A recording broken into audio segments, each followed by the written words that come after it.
Hello, everyone. Welcome to Internet Roundup.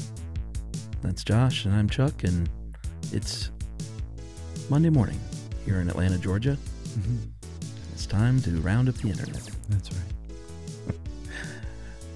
Let's do the whole one talking like this. Like an NPR? Yeah. Okay. Boy, some people would love this. That morning relaxation, those tones. Or what's it called? ASMR? Yeah, is that what it is? That's why I listen to NPR in the morning. I don't hear a word they say. All I hear is, and now it's time for the Second Cup concert. Yeah. You know? Yeah. All right. Dad files police report over school trip to Smitten Kitten sex toy store. Yes, but the private school that he sent his kids to is standing by this teacher's decision. The teacher also happens to be the director of the school. Yeah, the sex ed teacher is the director. It is the Gaia Democratic School in Minneapolis, Minnesota.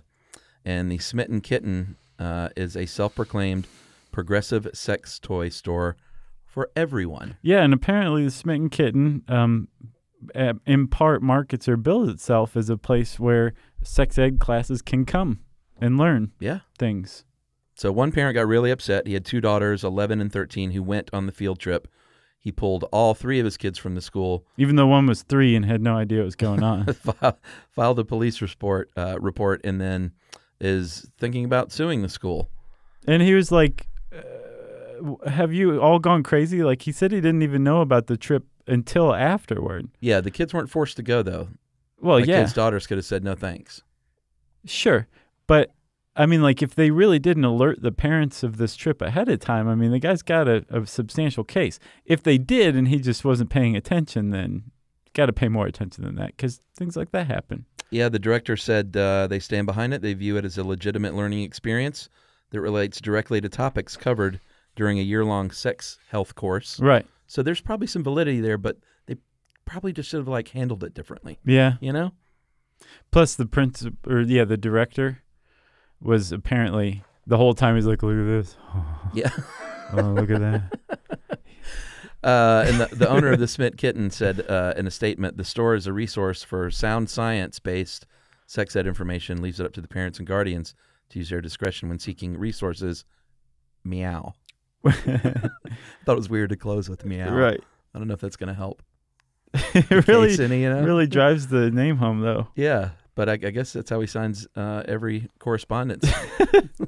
The dad remains upset and maintains that he wants justice. Yeah, justice. Yeah, you have to go like that. Yeah, the kids came home like all kids do, and like, guess what we did in school today? Right.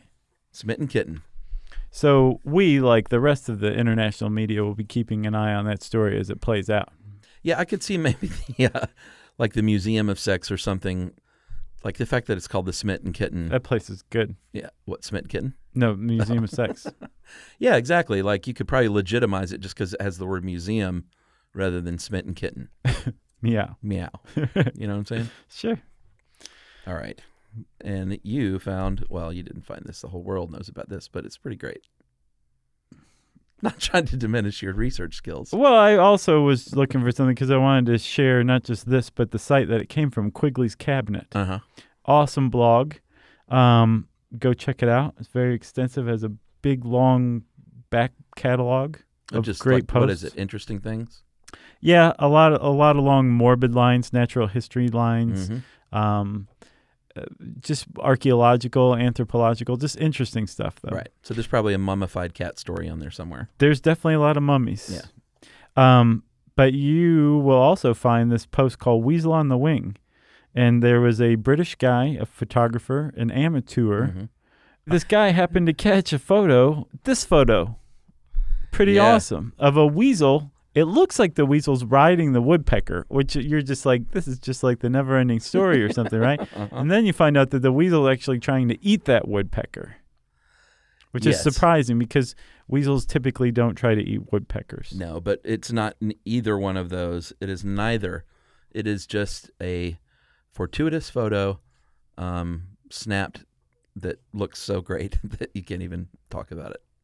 No, but I can talk about it, and it is that the weasel is trying to eat the woodpecker. Well, I know, but I can't. You can't even like it. The moment is captured. Like I can't even talk about it. It's so amazing. I'm having no trouble talking about it. Well, I posted this on our Facebook page when it was out a few months ago, and people were astounded. No, most people thought it was fake. They were like, Photoshop fake, Photoshop fake. Well, that's the sad reality and I was that like, we live why in. is it so hard to believe that you could Such a just snap a cynical photo that time. looks like something it is really not? Mm-hmm.